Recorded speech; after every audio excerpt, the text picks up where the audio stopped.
Hello, my name is Dr. Ann Agnes Mathew. I'm a pediatric neurologist and a neuromuscular specialist. I specialize in children with diseases that affect their nerve and muscle. So, spinal muscular atrophy is one such devastating disease of newborns that affect infants. In fact, it is the single most important cause of death that is due to inherited causes in infants and babies. Khyati is one of our patients. Khyati is 6.5 months old, and Khyati was born a completely normal child and was very well when she was born.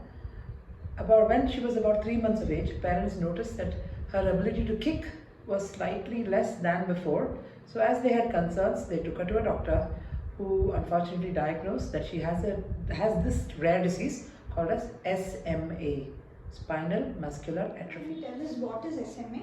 So spinal muscular atrophy is a disease that is again inherited. That is, there are multiple genes in the body. Genes carry information on making proteins. We are made of proteins. So there is a protein called as SMN, survival motor neuron protein, that is needed for the spinal cord to be alive, the cells in the spinal cord. So our body is controlled by our brain and spinal cord, the nerves. So if message from the brain does not go to the relay station at the spinal cord, which we call the motor neurons, if that message is not gone, then you become weak. So for the motor neurons to survive, you need the protein. So this is coded. This information is in the SMN gene. So if you have a spelling mistake in both the copies, then you have this disease. So SMA is a disease where, because SMN protein is not there, the motor neurons, they gradually die. If they gradually die, then all the muscles, everything is in our bodies, our muscles, our ability to sit, talk, lift, walk, swallow, breathe, everything is because of muscles. So if you gradually become weaker, then we would end up in a stage where you wouldn't be able to, let alone walking, you wouldn't be able to hold up your head, you wouldn't be able to breathe or swallow, and that is how the children who are affected by this disease, they die. So how is this SMA problem, how do children get this SMA problem, doctor? So as we mentioned, SMA is a genetic disease. So the SMN gene, like all genes in the body, you have two copies. One comes from the father and one comes from the mother. So this is an autosomally recessively inherited disease. So which means that you have to have both copies abnormal to be able to have the disease. If you have even one functioning copy, you won't manifest, you won't show the disease. So why SMA is so common is also because of this. If you randomly walk around, we believe that if there are 40 people among us, one of us among the 40 will have one copy that is defective. So unfortunately, if two such people with one defective copy get married, then the child who is born, there is a chance that the child would inherit both defective copies from the father and the mother and have both copies defective. So there is no functioning protein. If there is no functioning protein, then there is nothing to keep the relay station neurons, the motor neurons, alive, and that's how the disease happens. So how severe is this SMA in Khyati, and do you feel that this medicine will really help her? So there is no doubt that the medicine would help her. Now the severity of SMA is a good question. SMA, we traditionally classify SMA as SMA 1, 2, 3 and 4. So this is based on severity. So those who present before, those children who show symptoms before 6 months of age are generally thought to be type 1. That's the most severe type. Type 2s are a bit more milder and come usually after 6 months. So type 3s come a bit later as well. But one easy way of doing this is type 1s are never able to sit. They don't get head control. Type 2s are able to sit. Type 3s are able to at least walk. And type 4s come after 10 years of age. Now, type 1 disease without treatment, universally nobody survives the first birthday or second birthday. Many children do not live beyond their first birthday, but universally 100% of them do not live beyond their second birthday, no matter what we do.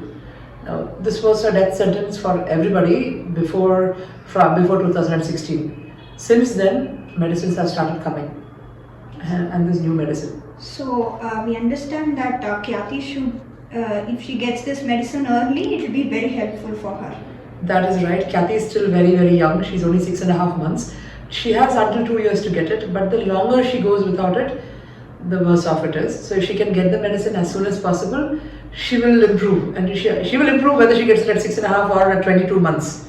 But she will improve more if she gets it now or as soon as possible. And how does this medicine work, doctor?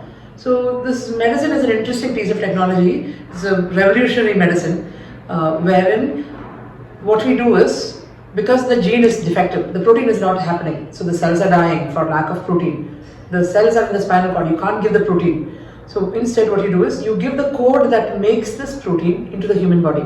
So that is, you manufacture the gene and you package it into a nice virus. So this is a virus that will not cause any disease. So that sort of a virus was chosen. Into that this is packaged, and we send it into the bloodstream, into the body of the child, and it is a one-off treatment.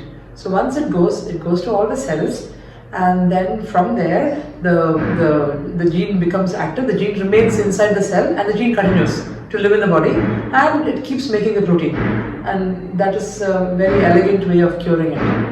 So I think then that is the reason that this medicine is so expensive. So this is a little hard to tell expensive, because this is again revolutionary technology. I think when computers first came, only defense personnel or government facilities could afford to buy a computer. Nobody ever thought that one day we would have a computer, maybe many computers in our own households, laptops and desktops. Nobody dreamt of it. Same with cell phones. So the same thing with any technology. Technology will become cheaper. So I have no doubt that one day this will become affordable. But children like Khyati don't have time. So the goal should be, we as a country, we are very good at technology. We are a nation which is a young nation, and we can, if you thought space technology was so expensive, that nobody thought that we could be with the world powers in space technology, vying with people like US and Russia and China. But we are right there with them, with low cost, cheap technology, economic technology with Mangalyaan. So maybe with the young minds that India has, with an inclination towards genetics and research that India has, that maybe we can come up with something, and that this should make a difference. Yes. And that will be very helpful for many of our children. Yeah, and that this technology can then become very accessible. And so far, doctor, how many children with this problem have received this medicine in India? So this medicine has been studied very carefully for over 10 years, and commercially more than 1,000 children have already received this, and there's been no really bad side effects that have been reported. So far, universally all of them are doing well. There is no doubt about it, which is, I guess, is why it is priced at the United States value. It was a value that was calculated and marketed. So I can't comment on that.